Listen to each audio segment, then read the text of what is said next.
नमस्कार दोस्तों, आज के हमारे इस वीडियो में हम आपके लिए विजया एकादशी की पौराणिक कथा लेकर आए हैं।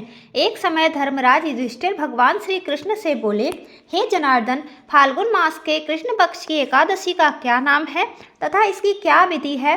कृपया करके आप मुझे सब विस्तार से बतलाइए। तब भगवान श्री कृष्ण बोले, हे राजन, फाल्गुन मास के कृष्ण पक्ष की एकादशी का नाम विजया एकादशी है। अपने नाम के अनुसार ये बहुत ही कल्याणकारी और विजय दिलाने वाली एकादशी है। विजया एकादशी की महत्ता को संसार तक पहुंचाने के लिए स्वयं भगवान श्री राम ने भी इस एकादशी का व्रत एवं पूजन किया था। इसके बाद से विजय और मोक्ष प्राप्त करने के लिए संसारी लोग इस एकादशी का व्रत एवं पूजन करने लगे। यह सब व्रतों में उत्तम व्रत है। इस विजया एकादशी के श्रवण, पूजन या पाठन से समस्त पाप नष्ट हो जाते हैं। अब मैं तुम्हें विजया एकादशी व्रत की पौराणिक कथा सुनाता हूँ। ध्यान पूर्वक सुनो। एक समय नारद जी ने जगत पिता ब्रह्मा जी से कहा, महाराज, आप मुझे फाल्गुन मास के कृष्ण पक्ष की एकादशी का विधान कहिए। ब्रह्मा जी कहते हैं, विजया एकादशी का व्रत समस्त पापों को नष्ट करने वाला है। इस एकादशी व्रत की विधि मैंने आज तक किसी से भी नहीं कही है। यह एकादशी समस्त मनुष्यों को विजय प्रदान करती है। त्रेता युग में मर्यादा पुरुषोत्तम श्री राम को जब 14 वर्षों का वनवास हो गया, तब वे श्री लक्ष्मण और सीता जी सहित पंचवटी में निवास करने लगे।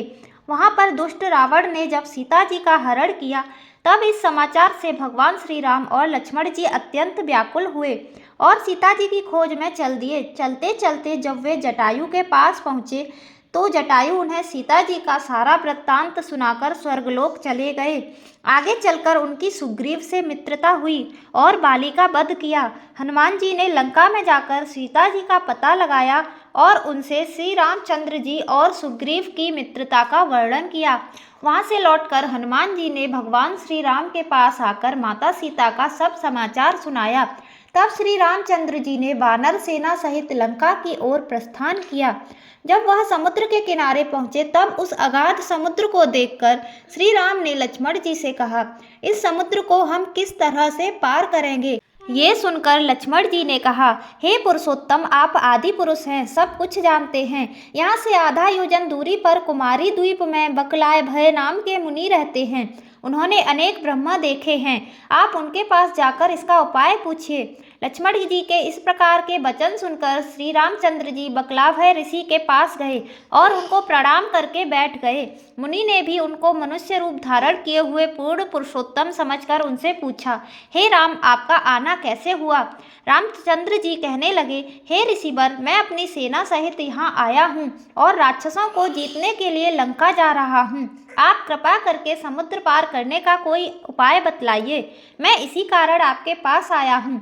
इस पर बकलाभय ऋषि बोले, हे राम, फाल्गुन मास के कृष्ण पक्ष की एकादशी का उत्तम व्रत करने से निश्चय ही आपकी विजय होगी। साथ ही आप समुद्र अवश्य पार कर लेंगे। इस व्रत की विधि यह है कि 10वीं के दिन स्वर्ण, चांदी, तांबा या मिट्टी का एक घड़ा बनाएं। उस घड़े को जल से भरकर तथा 5 पल्लव रख वेदिका पर स्थापित करें।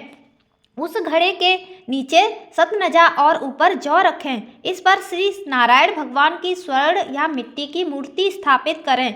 एकादशी के दिन स्नान आदि से निवृत्त होकर धूप, दीप, नैवेद्य, नारियल आदि से भगवान श्री नारायण की पूजा करें। तत्पश्चात घड़े के सामने बैठकर दिन व्यतीत करें और रात्रि को भी उसी प्रकार बैठे रहकर जागरण करें। द्वादशी के दिन नित्य नियम से निवृत्त होकर उस घड़े को ब्राह्मण को दान दे दें। हे राम, यदि तुम इस व्रत को सेनापतियों सहित करोगे तो तुम्हारी विजय अवश्य होगी। श्री रामचंद्र जी ने ऋषिवर के कहे अनुसार इस व्रत को किया और इसके प्रभाव से दैत्यों पर विजय प्राप्त की। अतः हे राजन, जो भी मनुष्य इस व्रत को नियम पूर्वक करेगा, दोनों लोकों में उसकी अवश्य विजय होगी। श्री ब्रह्मा जी ने नारद जी से कहा था, हे पुत्र, जो कोई इस व्रत की कथा का महात्म्य पढ़ता, सुनता या सुनाता है, उसको वाजपेय यज्ञ का फल प्राप्त होता है। जय श्री हरि विष्णु।